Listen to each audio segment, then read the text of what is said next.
The year is 1910, 8 years after the destructive Second Anglo-Boer War. Four separate British colonies, Cape, Natal, Transvaal, and the Orange River Colony, are unified to form the Union of South Africa. This act granted the new nation self-governing dominion status within the British Empire. Crucially, however, it laid the foundation for decades of racial exclusion.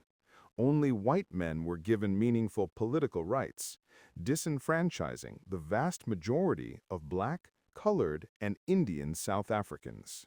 In response to their exclusion from the political process, black leaders founded the South African Native National Congress in 1912, the direct forerunner of the ANC. Their primary task was to resist the oppressive new laws. A year later, the Natives' Land Act of 1913 was passed, which severely restricted black land ownership to just 7% of the country, driving millions of Africans into poverty and dependence on white employers. World War I saw South Africa fight alongside Britain, but the war's end brought no reward in terms of political inclusion for black citizens. The 1920s saw the rapid growth of industrialization, particularly in mining. To protect white workers from competition, the government introduced the color bar in the workplace, officially reserving skilled and better-paying jobs for whites, especially the poor Afrikaners who were increasingly migrating to the cities. The SANCC renamed itself the African National Congress in 1923, shifting focus to legal and political opposition. Simultaneously, the secretive Afrikaner Broederbond was formed, strengthening the cultural and political identity of Afrikaner nationalism. The global Great Depression severely impacted South Africa's economy. In 1934, the two main white political factions, led by John Smuts and J.B.M. Hertzog, fused to form the United Party, creating a large majority government. This temporary unity was based on maintaining white control and continuing segregationist policies, exemplified by the further removal of colored voters from the common voters' roll. This era cemented the political framework that prioritized white economic stability above all else. South Africa was divided over entering World War II. A narrow majority voted to join the Allies. Over 300,000 South Africans, including many black and colored troops who served in non-combat roles, fought against the Axis powers. The war stimulated domestic industrial growth.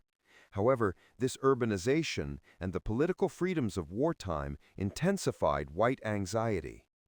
The returning black servicemen found their sacrifices ignored, leading to a surge in black political consciousness and the formation of the influential ANC Youth League in 1944. The 1948 election marked the most devastating turning point in South African history. The reorganized and ultra-nationalist National Party, NP, running on the radical platform of apartheid, Afrikaans for separateness, won a narrow victory. Their immediate goal was to codify white supremacy into every law.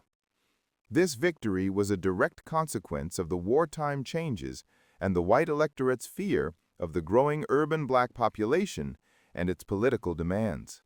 Under the NP, apartheid became a legal monster. Key acts included the Prohibition of Mixed Marriages Act, 1949, the Group Areas Act, 1950, and the Population Registration Act, 1950, which racially classified every citizen. These laws systematically separated people into distinct racial groups, dictating where they could live, work, and socialize.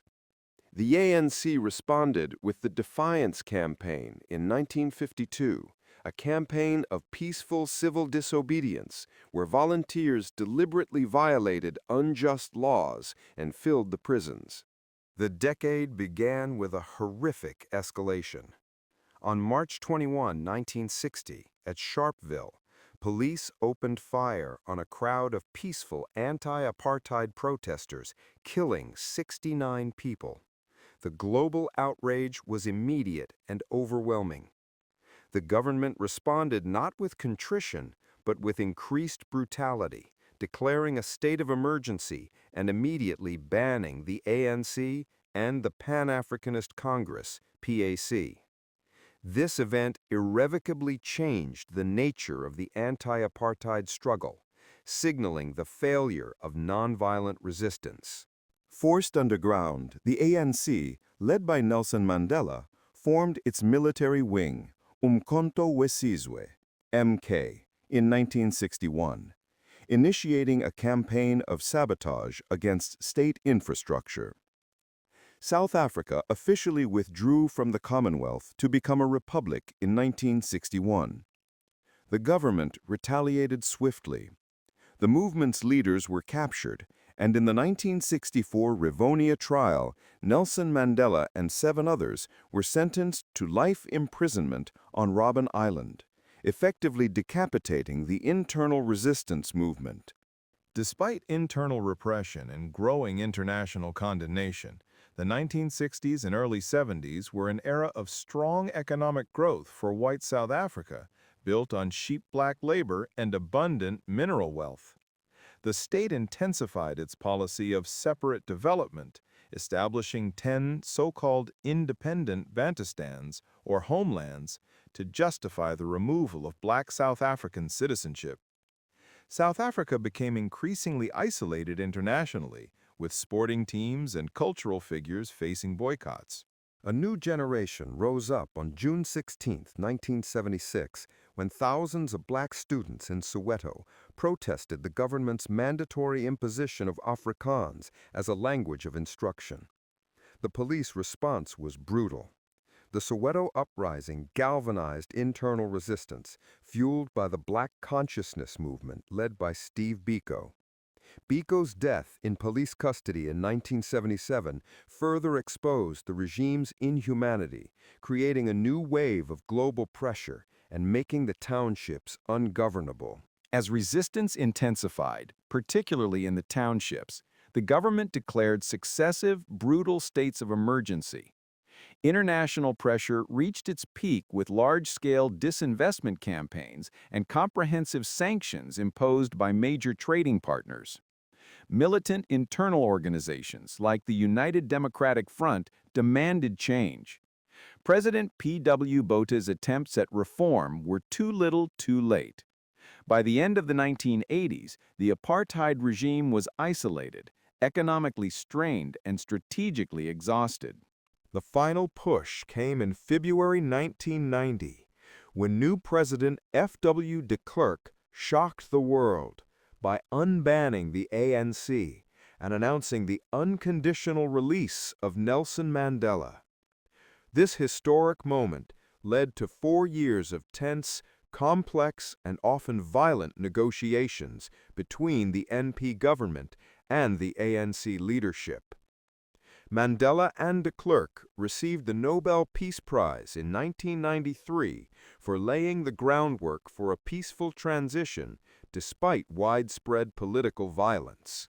On April 27, 1994, South Africa held its first truly non-racial democratic election.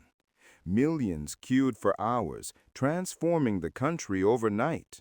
The ANC won an overwhelming victory, and Nelson Mandela was inaugurated as the first president of the new, non-racial South Africa. The establishment of the Government of National Unity and the new constitution formally brought the long era of apartheid to an end, ushering in an era of hope, symbolized by the Rainbow Nation. Mandela's presidency focused on reconciliation, notably through the Truth and Reconciliation Commission, TRC, chaired by Desmond Tutu, to heal the nation's deep wounds. By 2010, the challenges of poverty, massive economic inequality, and the AIDS epidemic had become the defining struggles, proving that overcoming the legacy of a century of racial division was more difficult than winning the political struggle. The country hosted the successful 2010 FIFA World Cup, a final symbol of its enduring spirit in this first century of